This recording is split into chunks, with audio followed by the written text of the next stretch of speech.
Anywho, I thought that this was all I had. I thought that it was all I was, but I obviously couldn't talk to anyone about it. So I just felt really lonely and really lost and confused and hurt and scared. And I didn't understand why I was still going through this. I grew up in the church. I became a Christian when I was like 6. I tried again at 8, 9, 10, 11, 12. And then at 14, I actually became a Christian. I actually got it, made the commitment. Yay! Yeah, that's when I was saved. So I got saved at 14, but this thing kept going. I didn't really understand why, because everyone always said that if you believe in Jesus, you get freed from all these things. You're not addicted to anything anymore. Obviously, you still struggle with sin, but he frees you from your addictions, right? So obviously, if I was actually saved, it would go away. Except it didn't go away. And I didn't understand why. So this is essentially the story of that. I'm going to try really hard not to go over time because I really like the song at the end, and if it gets cut, then I might owe Ruben $5 because I'll cry. Okay, so first, a little bit of background. Like I said, I'm the youngest of 3 kids. My older siblings always needed a little bit more help than I did. They needed a little bit more attention than I did. So they drew a lot of the focus from my parents, which is fine. They needed it more than I did. So I learned how to be convenient. I learned how to be less work for them. If they needed something from me, I was going to do it. I made sure that if I needed to be somewhere, I could get myself there. If I wanted to do something, I learned how to do it. I tried to ask for help as little as possible because I knew my parents only had so much energy. I didn't want them to have to waste it on me. So I always got my stuff out of the way. I figured someone's got it worse than me, right? There's so many people out there that are struggling with real problems. There's people starving and dying and facing some of the most horrible things that I couldn't even imagine. This was just, I was a little bit stressed. So I could deal with that myself, right? So I kept it in. I didn't talk to anyone about it. And I just isolated myself and ended up very, very lonely. Because the people around me weren't really struggling with anything, at least not that I could see, because I'm sure they were doing the same thing and they weren't talking about it. So I was like, okay, my problems are this big. The people around me in my family, their problems are this big, and no one else seems to have any problems. So the solution here seems to be don't talk about anything. So again, I retreated into myself. I didn't talk about the things that I was struggling with. That led to me starting to cope with pornography when I was 13 years old. And at the time, and for the next 5 years, I thought I was the only girl that had ever done that. And that was really awful. Because even when people talk about porn, they always talk about it for guys, right? They always say, boys, you need to be careful what you're watching. Boys, lust is bad. And so I started to think, wow, you must really suck. That you've messed up in a way that nobody else has before. And it's all your fault. And so of course I wasn't going to talk about it now. Because not only was I didn't want to burden the people around me, but I was also the only one. How gross would they find it if I told them about it? So I kept it all in. And I lost 5 years of my life. I was so ashamed. I thought that I was saved, but I couldn't bring this to God because I still had that mentality of, well, I got myself into this mess, and it's not as bad as everyone else's thing. So if I got myself into it, and I don't want to waste anybody else's energy on it, I'll just get myself out of it too. So I tried really hard for a really long time to get myself out of it. I would just will myself to quit. I was like, if I just try harder, clearly the problem is I'm not putting enough effort in. So if I just try more, or if I just feel worse about it, maybe it'll just go away. If you're trying that, it's not going to work. You don't have enough strength to do that. Porn is specifically engineered to keep you addicted to it. And if you just try and stop, you're not going to do it. It's almost impossible. I had no community around me. I had nobody I felt like I could trust with this story.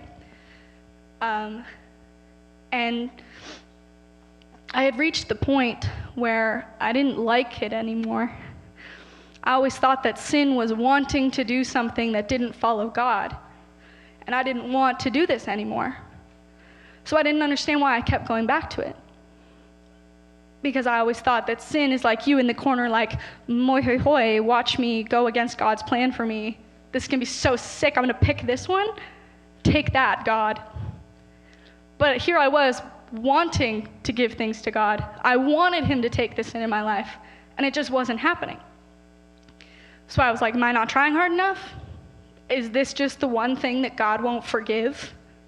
Is it really that I messed it up so bad that God won't take it? But at the same time in my brain, I was like, but it's not that big a deal. I don't know how I thought both of those things at the same time, but I did. I was thinking, this is small enough, I can do it myself, but also this is so big, God can't handle it. Both of those things are lies. They're lies in opposite directions, and I don't know how I ever thought they were true at the same time, but I did. Because the thing about porn addiction, the thing about addiction in general, the thing about Satan is he wants you ashamed, and he wants you isolated. Because that's when it's easiest to control you. It's easiest to control you when you are scared, when you feel like no one would understand, when you feel like God's not there for you. That's when he has control over you. And at a certain point, I realized that I didn't want this to have control over me anymore. I realized the way I was going about it wasn't working. And I realized I needed to try a new route. And so that all changed when I decided to tell my best friend. That's a story I'll tell later. I do voices, it's pretty funny. But first, I just want to tell you that if you're struggling with the same thing, it doesn't mean that you're not saved. I had someone tell that to me once. It was the closest I've ever come to punching someone in the face. It was because he was like, well, clearly addictions mean that you aren't praying hard enough. And I would have hit him, but we were in a restaurant, and I was like, I don't want to do that to the waitstaff. So I didn't hit him. But looking back, I kind of wish I would have, because now I'm scared he said that to someone else. So if you've ever heard that in your life, that person was lying and seriously misinformed. Addiction is not a sign you're not saved. Addiction is not a sign you're not praying hard enough. It's not a sign you've done something wrong that God can't forgive you. It is something you need to put a lot of effort into fixing, but you're not putting that effort in alone. You bring the decision to commit that to God. He brings the strength to quit.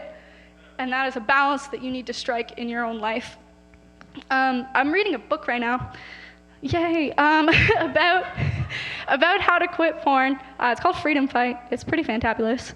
But one of the stats that I read in it made me cry in my bed at 2 a.m. So I thought I'd share it with you all. Maybe you can have the same experience. So it said that only 2% of people get miracle healing from pornography addiction. That means you make one decision, you say, you know what, God, I'm done with this, I'm leaving it behind, and then it's done. That's 2% of people.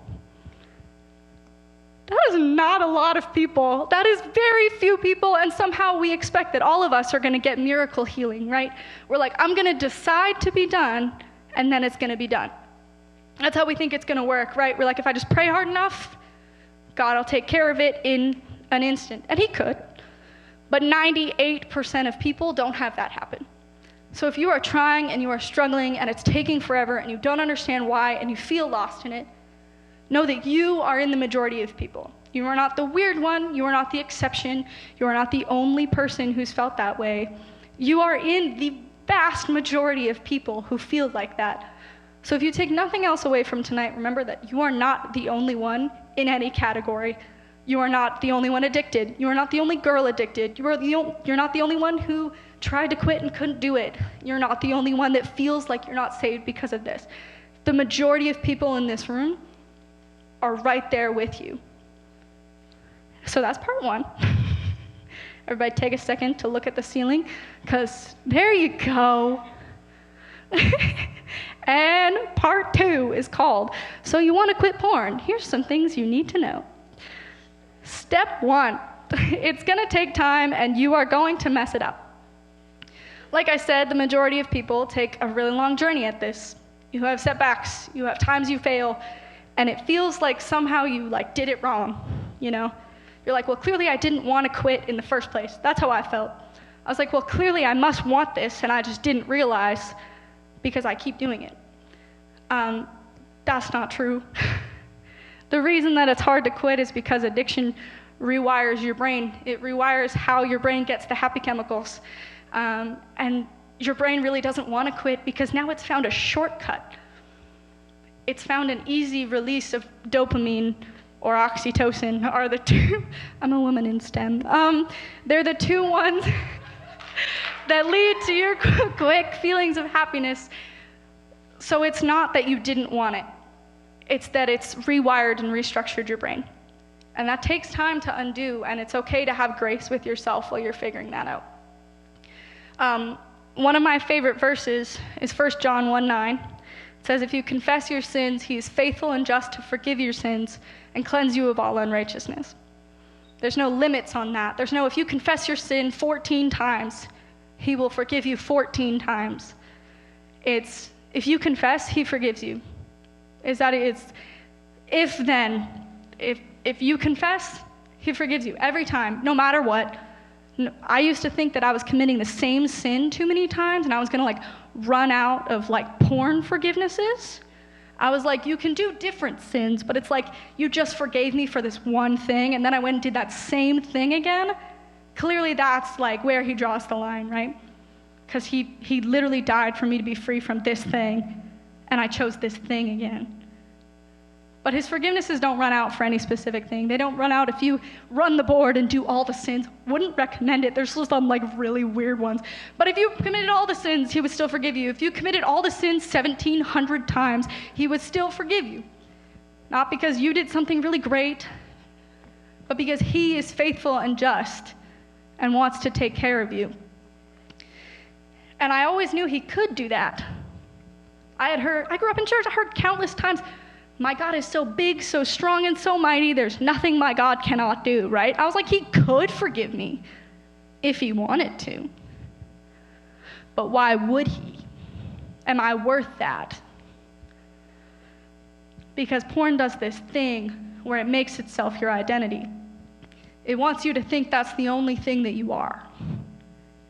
And that's not true. If I could curse on the stage, I would, but I'm not allowed. So I'll say it's baloney. Your identity is so much more than that. It's a thing that you struggle with. It's a big thing that you struggle with. It's a big thing you struggle with that's really hard to quit, but it's not who you are. You are made for so much more than that. All right, my last thing on point number 1, it's another verse in Romans. Romans chapter 7, verse 18 to 20 says, for I know that nothing good dwells in me, that is in my flesh. For I have the desire to do what is right, but not the ability to carry it out. That sounded really familiar to me. I wanted to be free of this. I wanted to live for God, but I just couldn't seem to do it. You know who wrote those verses? Paul. Would you tell Paul that he wasn't saved because he struggled with sin that he didn't want to commit? No, that would be absolutely foolish. You wouldn't look Paul in the eye and say, you know what? I think that means you're not saved. That'd be stupid. And he would probably hit you even in a restaurant because that is a ridiculous thing to say. And you would never say that to someone else. So why are you letting yourself say that to you? Keep your helmet of salvation on. You are still saved when you fall to temptation. You are still beloved when you fall to temptation. And you are still a worthy child of the King when you fall to temptation. So that's point number 1. How are we doing? Lovely. Okay, we're moving on to point number 2. This one's shorter, I promise. It's figure out your whys. There's 2 why questions that you need to ask yourself if you're trying to quit porn or anything like it. The first one is, why am I doing this? There's always a reason you started. It could be as complicated as insecurity or loneliness or jealousy or I don't understand who I am in Christ. Or it could be I stumbled on it one time and got hooked and I don't understand.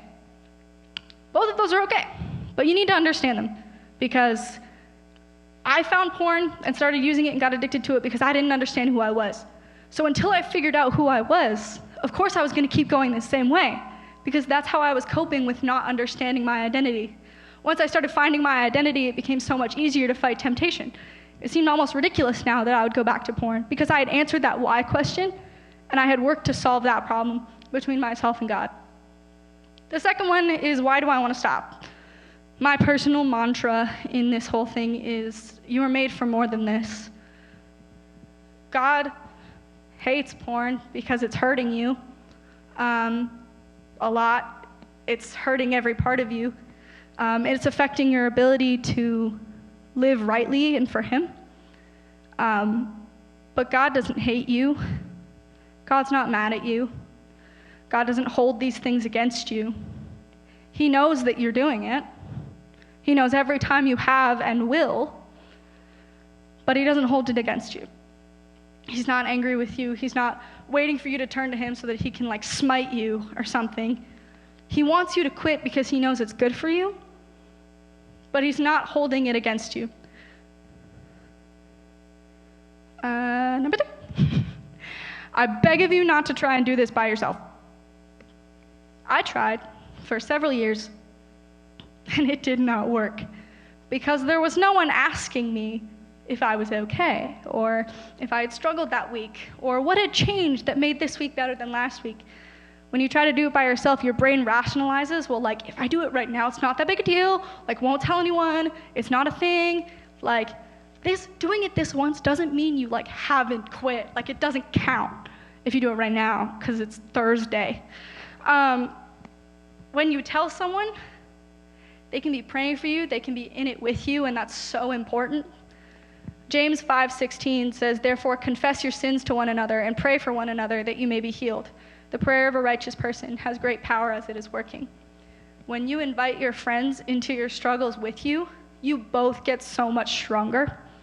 And I was so scared to tell people what I was struggling with because I was worried that like I was going to say, hey, I'm struggling with this thing, and then they'd be like, cool, I'm not, so I don't know what to say. Your friends are also struggling. Your friends are also struggling with something. Maybe it's not the exact same thing as you, but they are struggling with something that you can be there for.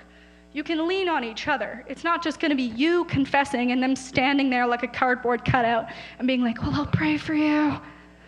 That's not how it works. You pray for each other so that you can both be healed. And I don't mean to sound like massively hypocritical. Like if you're thinking like, I don't know, you seem pretty comfortable talking about it. I've never told anyone. It's pretty scary. It is scary.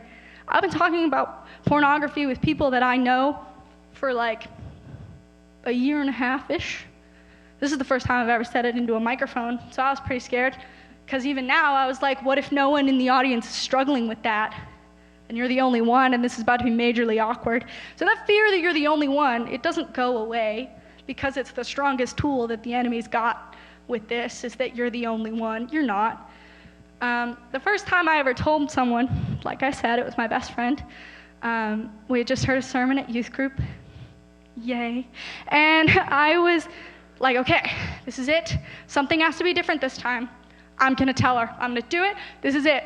And then like 20 minutes later, I actually went up to her and I said, hey, can I tell you something?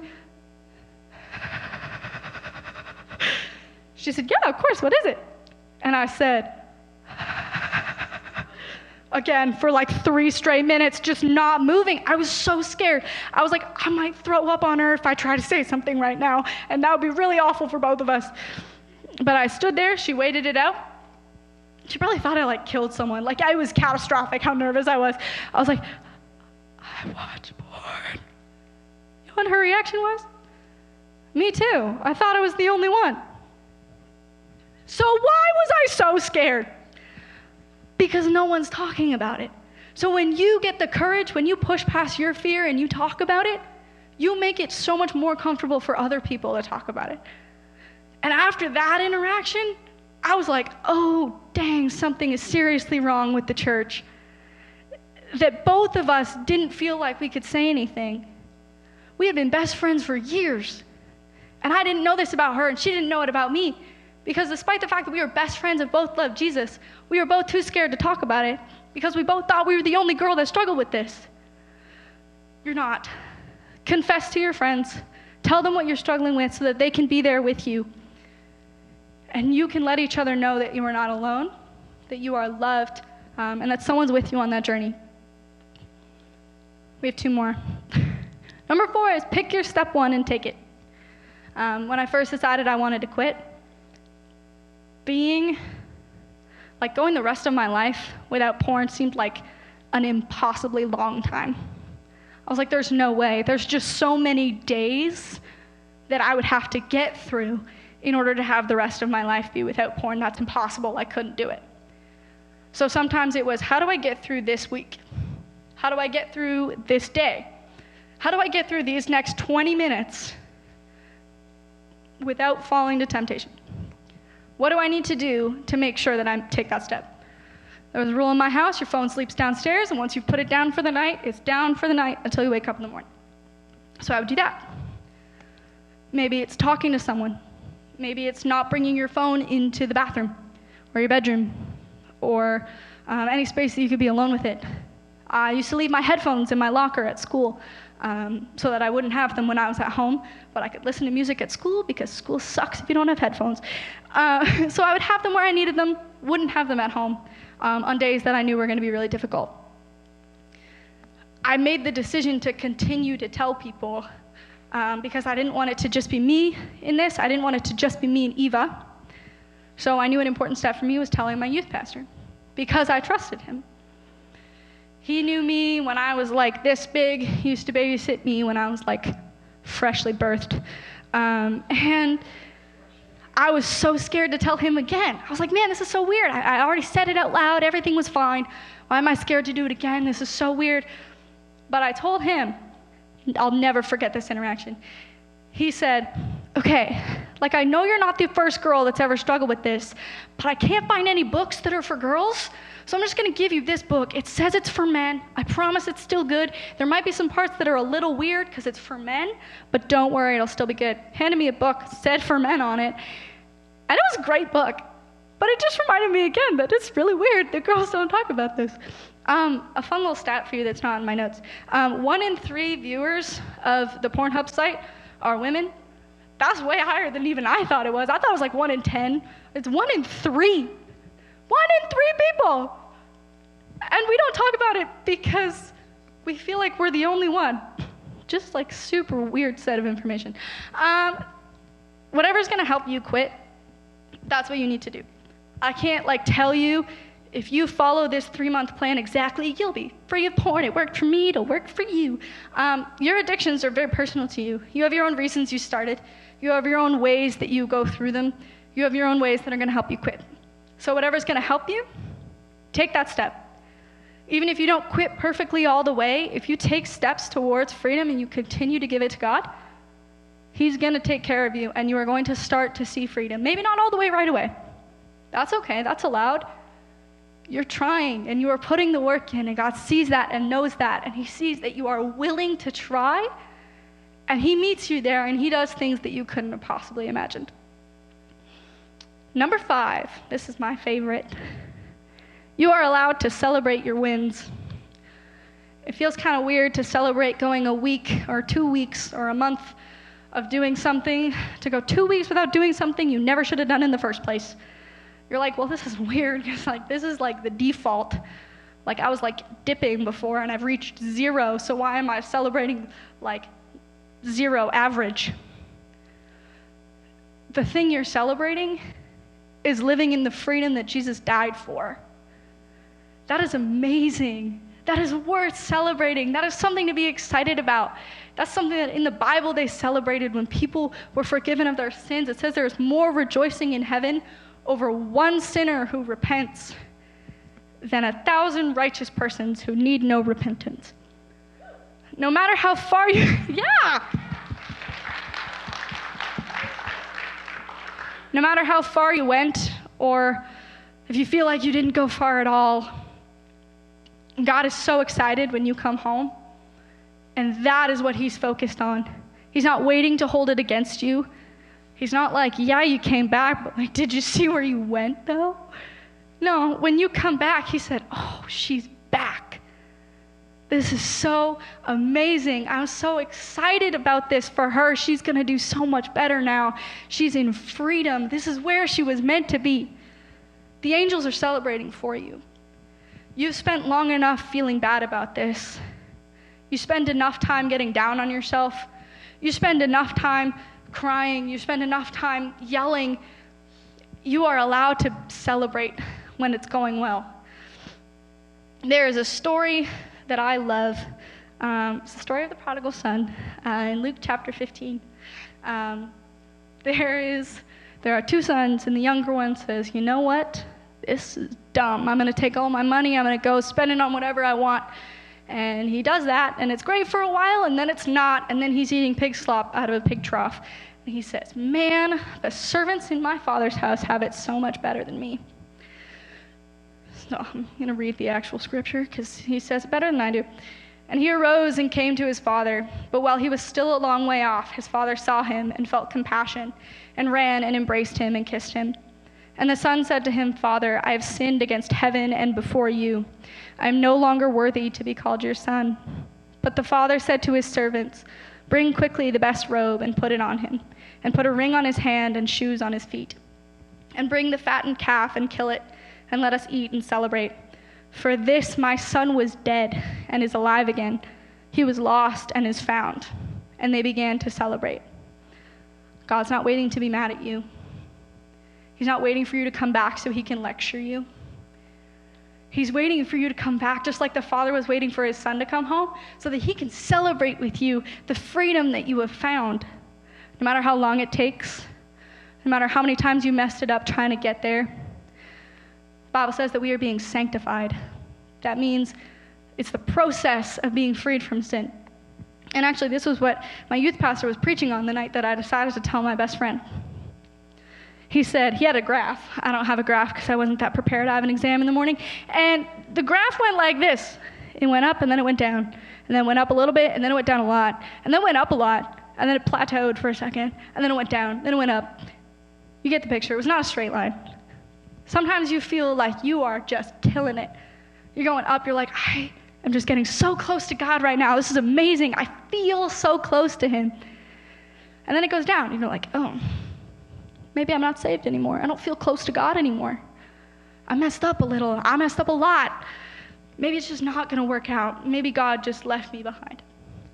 But the thing is, this dip is still higher up than that ground. You are still closer to God. You are still more sanctified than you were when you first found him. Even if you feel like you're not, okay? Sometimes I feel like I could do a backflip if I just tried. I'm not going to do it because I probably can't. It's just my feelings telling me that I'm really good at a bunch of random things that I'm definitely not good at. Your feelings aren't true. You don't have to say yes to your feelings. You don't have to say yes to temptation. I used to think that when I was being tempted, I had already messed up. So I might as well do the thing because I've already thought of it. So I've already sinned. Might as well sin all the way. It is never too late for you to turn around. It's never too late for you to decide, you know what, this is not a good idea. I'm going to go the other way. God's never going to be like, but you almost did. If there's anything that you take away from this, it's that A, you are not alone. B, God is not here to wag his finger at you because he's not mad at you.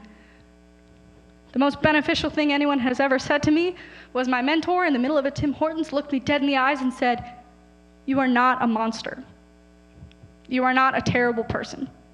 And I cried in the middle of a Tim Hortons, and it was really uncomfortable, but it was exactly what I needed to hear. So if it's exactly what you need to hear right now, know that you are not a monster. And God is not mad at you for struggling with sin. We all do.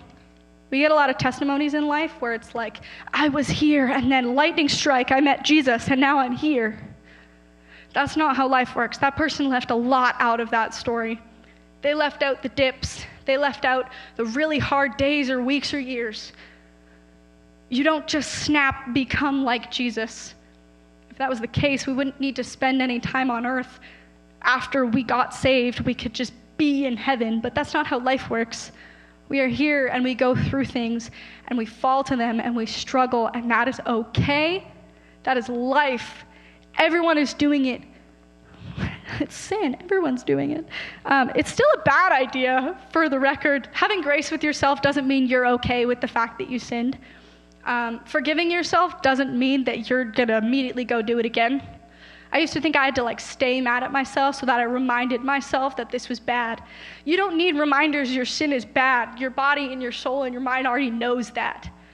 That's why you celebrate the good. You spend enough time feeling convicted and bad about your lows. And that's healthy to an extent. It keeps you reminded, oh yeah, that's not what I wanted to do. But celebrating being the way that God made you to be, celebrating living in that victory, that's allowed, and it's going to be really good for you.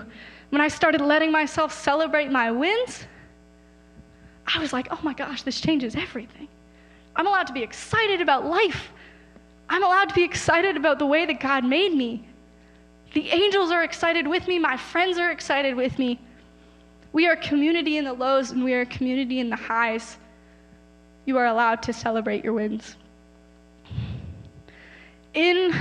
Along that vein, next week, in order to celebrate like the Father celebrated when his Son came home, we are going to have, courtesy of your lovely leaders, there's going to be cupcakes to celebrate the amazing thing that is life and freedom and victory. Everyone gets one, just like everyone was invited to celebrate with the prodigal son's family. But for you, maybe that cupcake is celebrating 1 week free of pornography. Maybe for you, that cupcake is celebrating 1 week free of whatever you're struggling with. Maybe you can't picture going the rest of your life without that thing. Maybe that's just too much right now. But you can picture walking in next Wednesday, telling your friend, guess what? This is 1 week. And you can celebrate together. And you can be so excited in this community. You don't have to tell everybody what your deal is. I'm not going to walk up to everyone and go what's the cupcake for? You can tell me if you want. I would be so excited for you. I love celebrating with people. Stop laughing. You're distracting me. So if you want to come in and you want to celebrate and you're like, I don't really feel like I can tell my parents about this. I'm just not there. It's going to cause too much stress. Or I don't want to tell my friends yet. You should tell your friends. I didn't tell my parents for 4 years. You don't have to tell your parents right away. If you're one of those unicorns that has a really close relationship with their parents and trusts them with this, go tell your parents. I didn't, but you can, and that'd be amazing. If you are one of those people that's I trust my youth leader, and I want to talk to them about this, they would love to talk to you. You can tell them. They will have that conversation. They will celebrate with you. They will pray with you. You don't have to tell them. John, same thing. He will celebrate with you. He will pray for you.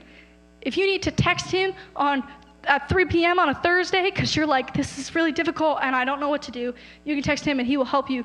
No questions asked, all about it. You don't have to tell him. You should tell someone, whoever you trust, whatever that looks like for you, whoever will point you to Jesus in this, tell them. And they will support you and be there for you. But don't let yourself struggle with this alone, or it will continue to rule you. You are built for so much more than this. I can't point to one moment where everything changed in my life, and I used to think that meant that I wasn't a real Christian. But somewhere down the line, that voice stopped winning. I put the work in every day to grow closer to God, to lean into him, to trust him with a little more every day. And one day I woke up and realized that I don't question whether I'm saved anymore. I'm not scared of praying anymore. I actually think to read my Bible when I'm going through something. I don't hide from it anymore. That took years and messed it up so many times, chickened out of telling someone so many times. It's a journey, and it takes a lot longer than a lot of people say it does. But victory is possible for you. God can help you. God would help you, and God is waiting to help you if you reach out to him. That's it from me.